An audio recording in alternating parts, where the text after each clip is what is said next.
To many, the scene was surreal. But for the residents of Baghdad, it was all too real. The city, which had once been the capital of a Muslim empire and the largest city in the world, was under American occupation. It was also a warning that the new dialogue would be conducted with live ammunition. The events of 2003 shook the surrounding Arab countries and the rest of the Islamic world. They panicked. Even so, when it came to declaring war on Iraq and deposing its president, their position wasn't unanimous. Indeed, Muslims would have to wait until the Organization of Islamic Conference summit in Malaysia in October 2003, a full 6 months after the occupation of Iraq, to officially register their frustrations. We are actually very strong. 1.3 billion people cannot be simply wiped out. The lesson of the Iraq war was harsh and painful to the large mass of Muslims. It was clear that the official network of Islamic countries was unable to respond promptly to events, let alone influence them. But this was a common story throughout the 40-year history of the OIC. لا أذكر أن جهة ما وجهت رسالة إلى منظمة المؤتمر الإسلامي. I don't ever recall that anyone would request the OIC to take a stance or take up a certain role. The killings of Bosnia, Afghanistan, and now Somalia and Iraq. What has the OIC done? Have we heard of anyone asking it for help? Never, because they know how feeble it is. It seems that the strength or weakness of the OIC is directly related to that of its component member states. Their political differences, and to some, their frailty, limits the organization. But the 40th anniversary of the OIC also marks the 25th anniversary of its COMSEC, the Committee for Economic and Commercial Cooperation. Based in Turkey, it is one of the OIC standing committees, and its job is to promote the economies of the Muslim world. But again, the results have been mixed. Economic cooperation is important for Islamic countries because many Islamic countries are very poor. Take the case of Pakistan, for example. Pakistan is in a very difficult stage because of Taliban, internal problems. What has the organization done to help Pakistan? It's very easy to adopt declarations. Unless they are concrete, they're put into life, they don't mean anything. The next OIC summit will analyze the work of COMSEC and assess its accomplishments. نحن نريد من هذه القمة الاقتصادية. What we would like to achieve from this economic summit is to analyze the harvest of the last 25 years and put new targets, one of which is to set up free trade zones between countries of similar economies. EKMELEDDIN IHSANOGLU is the OIC's first elected Secretary General, and he has an ambition to transform his organization. One of his achievements has been the introduction of a new charter for the organization in 2008. The new charter contains many of the modern values of human rights: democracy, status of women in society, development of the family, good governance.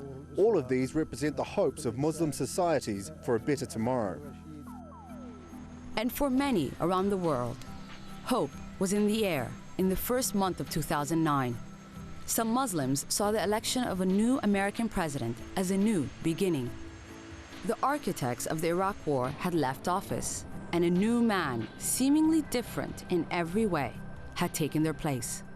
One of the priorities of the new American president, Barack Obama, was to change the U.S.'s image abroad. Nowhere would that be harder than in appealing to Muslims. A few months after assuming office, Obama was in Cairo, addressing the Muslim world. And I'm also proud to carry with me the goodwill of the American people and a greeting of peace from Muslim communities in my country. Assalamu alaikum.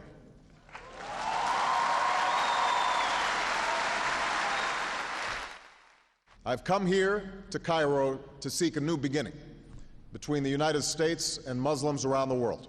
النقطة الأساسية هنا أن هذه النوايا الطيبة. The main point is that those good intentions should be translated into clear policies, goal-oriented policies, and then those policies will be translated into clear programs and projects.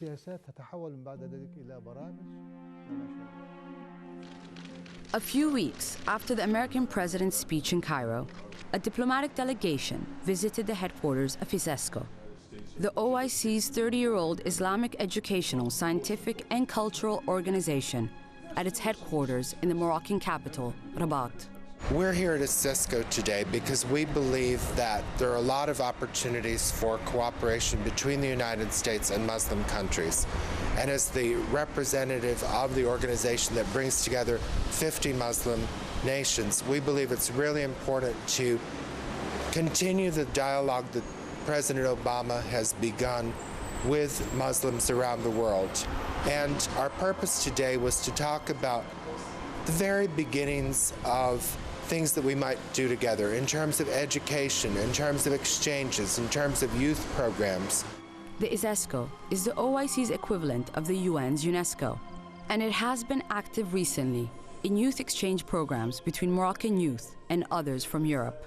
The main purpose of this initiative is to offer young people opportunities of being together, getting to know each other, consequently to stop prejudices or stereotypes that unfortunately exist when you do not know the other, and to motivate them to become young actors of what we would like to call a new relationship in the Mediterranean area between the two different parts, north and south. I think it helped bridging the mental gap. So when I think about Arab countries now or Morocco, I will think something positive, because I will think of my friends, the people I met here and I got to know. And I think that is very important, that when we meet someone from another country, in particular the Middle East, we don't meet them with the same kind of prejudice that I did before. While waiting to see whether the words from across the seas are matched by actions, the Organization of Islamic Conference, in its 40th anniversary, has to justify its continued existence. The organization claims that it is bringing about change, albeit gradually, and that it has succeeded in converting itself into an effective voting bloc in international forums such as the United Nations. But to many, this seems like a purely diplomatic victory, far removed from the realities and concerns of the millions of ordinary Muslims. The challenge for the OIC is to bridge the gap between the ideal and the actual, to act rather than react, to be relevant, not rarefied. A quarter of the world's population expect nothing less. Organizations are like organisms. They need to adapt to changing conditions. And IOC has not been able to do that. Faith is not enough. You need common points, vested interests. If we adhere to the true teachings of the religion, obviously OIC would be very strong. If you look at OIC as fulfilling the concept of the Muslim community, and in a Muslim community, we are bound to help each other. Some of us are rich, some of us are poor, but it is the duty of the rich to help the poor.